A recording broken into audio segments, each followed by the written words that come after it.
In case you didn't know, this has been a crazy year.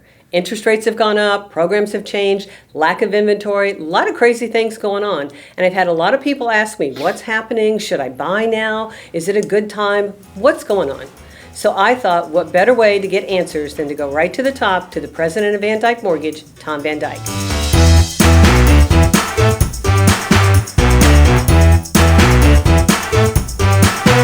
Hi everybody, I'm Diana Harvey, and in case you didn't know, is my mortgage show. Hi Tom.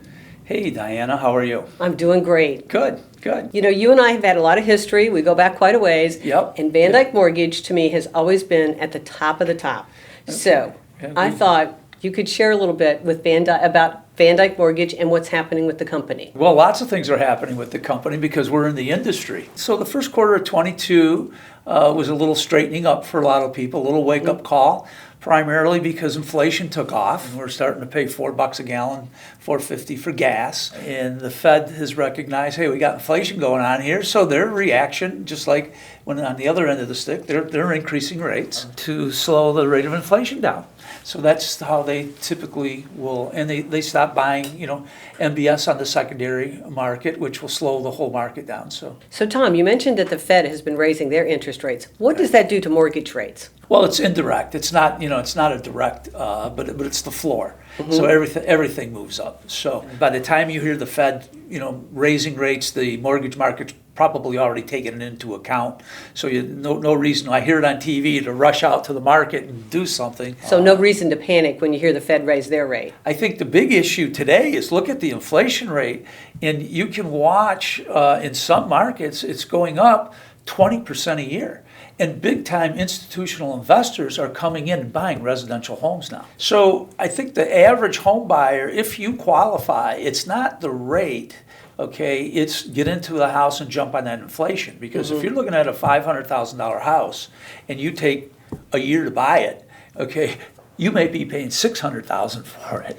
Now you compare that $100,000, which is about $8,600 a month, to the extra $500 you got to make in payment. You're way off better owning the house. So what about the fact everybody's so worried about a housing bubble? And I've had people say, "Oh, I'm waiting for short sales and foreclosures. There's going to be a wave of those." What do you think about that? I'm going to say I lived through 07, 08, 09. Okay, and it was like bumblebees sticking you every time. There was a foreclosure, and we'd have a lot of buybacks, investors, and the mortgage-backed securities fell apart. But what happened is nobody was qualifying people, and that's not happening today. We're still qualifying. They got the ability to repay laws in there. Even if you have 50% down on a house and you don't qualify, we can't make it. In the old days, we'd say, I don't care, you got 50% down, I'll take the house back and resell it.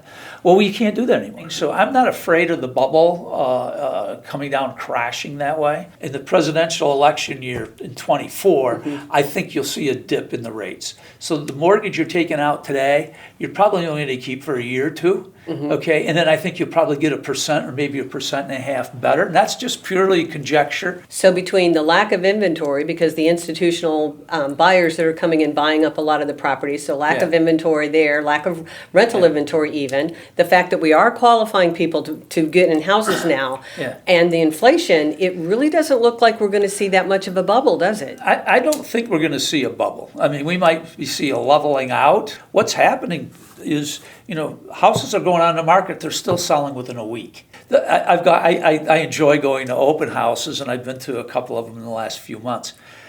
You could sell popcorn at the front door. There's so many people coming through the open house. I would say I was there for 45 minutes, and I'll bet there was 45 people gone through.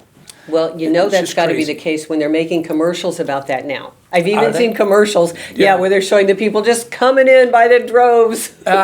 Well, during COVID, you had the line outside going down the sidewalk, and they'd only let one or two people in at a time. So it's definitely going to change. It'll be interesting to see how the commission structures change for the real estate community and how it will affect the mortgage community. So when you say, how's VanDyk Mortgage doing? We're doing very well, but we're adapting to the changes like everybody else.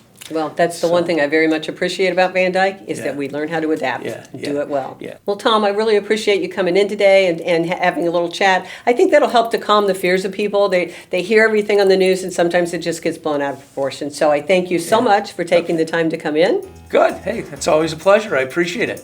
And please be sure to like and share this episode. Thank you so much, and I'll see you next week.